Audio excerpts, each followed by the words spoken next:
बच्चू कडूंनी अधिकाऱ्याच्या कानशिलात लगावल्याची बातमी समोर येतेय। संभाजीनगरच्या गेस्ट हाऊस मधील हा प्रकार आहे। दिव्यांगांना दिलेलं वाहन खराब असल्याने हा संताप नोंदवला गेलेला आहे। अधिकाऱ्याच्या कानशिलात लगावण्यात आलेली आहे। कडूंनी अधिकाऱ्यावर प्रहार केलाय। बच्चू कडू यांचं हे काही म्हणजे अशा प्रकारे तीव्र प्रतिक्रिया उमटवण्याची ही काही पहिलीच वेळ नाही। याआधी सुद्धा असे प्रकार घडलेले आहेत। बच्चू कडूंनी अधिकाऱ्याच्या कानशिलात लगावलेली आहे। संभाजीनगरच्या गेस्ट हाऊस मधील प्रकार आहे। दिव्यांगांना दिलेलं वाहन खराब निघालं म्हणून बच्चू कडूंनी संताप नोंदवलेला आहे। आमचे प्रतिनिधी अविनाश कानडजे यांच्याकडून अधिक माहिती घेऊया। अविनाश, काय घडलं नेमकं?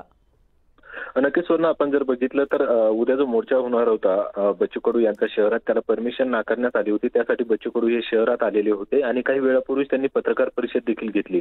मात्र पत्रकार परिषद संपल्यानंतर जे शासकीय गेस्ट हाऊस आहे त्याच्या बाहेर काही दिव्यांग व्यक्ती त्यांना भेटायला आले होते।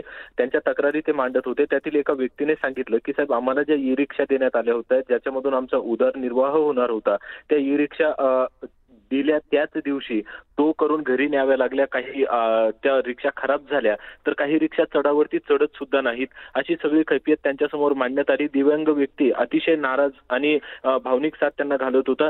ज्यावेळी दिव्यांग व्यक्ती हे सगळं सांगत होता की ती रिक्षा आमच्या उदरनिर्वाहासाठी होती, मात्र त्याच रिक्षाला कसं दुसऱ्या रिक्षांना भाडे देऊन आम्हाला घरापर्यंत पोहोचावं लागलं। त्यानंतर बच्चू कडूंचा यांचा जो संताप आहे तो अनावर झाला आणि त्या ठिकाणी समाज कल्याण अधिकारी आलेले होते, काही अधिकारी होते, काही कर्मचारी होते।